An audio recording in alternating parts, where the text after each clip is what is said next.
নমস্কার, আশা করি সবাই ভালো আছেন। নতুন একটা ভিডিও নিয়ে চলে এলাম। আজ বানাবো গাজরের হালুয়া।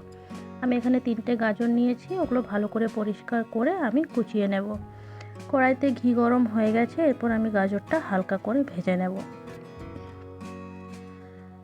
হালকা করে গাজরটা না ভাজলে গাজরটা যদি একটু কাঁচা কাঁচা ভাজা হয় তাহলে হালুয়াটা ঠিক ভালো হয় না।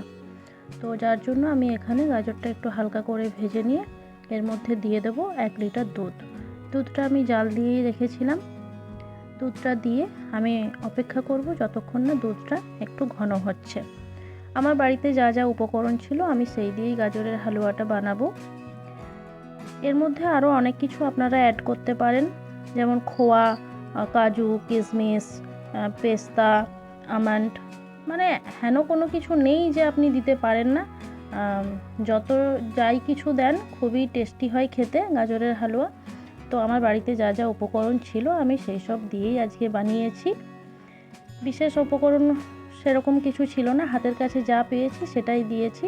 দুধটা আমার এখানে ঘন হয়ে গেছে, এরপর আমি এর মধ্যে দিয়ে দিলাম কিছুটা কিশমিশ, আর দেব যাতে একটু ফ্লেভারটা ভালো হয় তার জন্য 2-4টে থেতো করে রাখা এলাচ।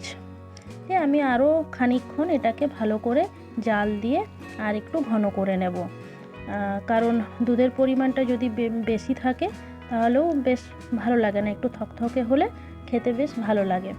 আপনারা দেখতেই পাচ্ছেন দুধটা আমার এখানে ঘন হয়ে গেছে। প্রায় গাজরের হালুয়া আমার এখানে আজকে তৈরি হয়ে গেছে। এরপর আমি নামাবার আগে দিয়ে দেব অল্প পরিমাণ চিনি, কারণ বেশি চিনি দেব না, গাজর এমনিতেই মিষ্টি, বেশি চিনি দেওয়ার দরকার নেই। আমি ওই 3 চামচের মতন দিয়েছিলাম। এরপর আমি গাজরের হালুয়াটা পরিবেশন করব। ভিডিওটা যদি আপনাদের ভালো লেগে থাকে অবশ্যই কমেন্ট করবেন, লাইক করবেন, শেয়ার করবেন, পাশে থাকবেন, আর অবশ্যই বাড়িতে একবার বানিয়ে দেখবেন। আশা করি ভালো লাগবে। নতুন আবার কোনো ভিডিও নিয়ে দেখা হচ্ছে খুব তাড়াতাড়ি। ধন্যবাদ।